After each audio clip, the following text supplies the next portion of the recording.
They came from farms and cities, from Chicago, Detroit, and Milwaukee, from small towns like Pine River and Tomahawk, Wisconsin, and from productive farms and those that were struggling.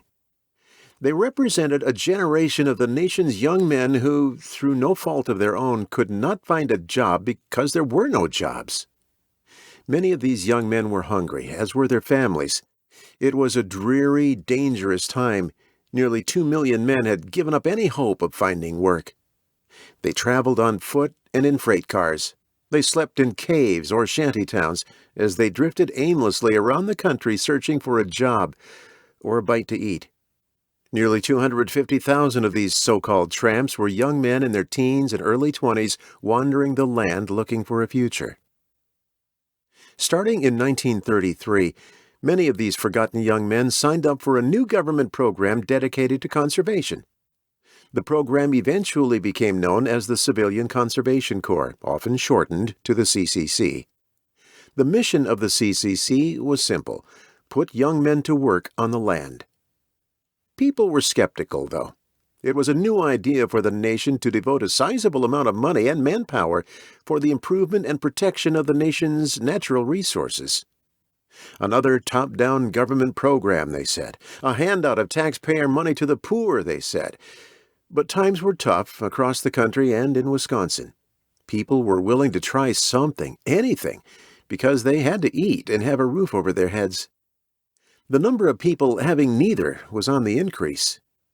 So the CCC was born out of a clumsy administrative arrangement between 4 major government agencies: the Departments of Agriculture, Labor, and the Interior, and, of all organizations, the War Department. On paper, it looked impossible. What connection could there be among the War Department, the Department of Agriculture, the Department of Labor, and the Department of the Interior? Their missions were undeniably different. The Army fights wars and defends us from wars. The Department of Agriculture is about food production, saving soil, and managing forests. The Department of Labor is responsible for overseeing standards of employment in the United States. And the Department of the Interior, among other duties, manages our national parks. But the agencies came together. They cooperated, and the program worked beyond anything anyone could have imagined. That's not to say that the CCC didn't have its critics. Some wondered if those who organized the program saw the irony of having a program run by the military be given a civilian name. But the accomplishments of the CCC soon overshadowed concerns about it. Young men had work that benefited themselves and their families. Enrollees received $30 a month, $25 of which went home to help impoverished families afford food and shelter. For the young men who worked for the CCC, the benefit turned out to be much greater than a job and a monthly salary. Many expressed some version of this sentiment: "We came to the CCC as boys, and we left as men."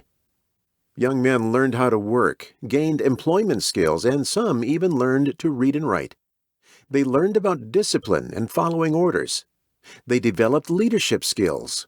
And they learned how to get along with one another, a necessity when living 200-plus men to a camp and 40 or more men to a single bunkhouse. While these boys were becoming men, they were making a tremendous contribution to the improvement of the natural resources of the United States, something that had been ignored for several generations.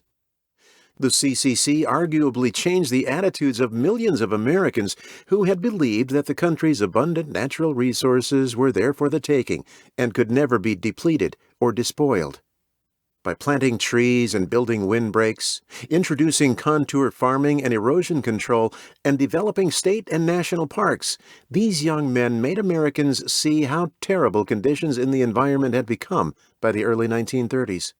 Forest depletion, soil erosion, and floods had taken their toll on the American landscape, so the CCC did something about it. They went to work.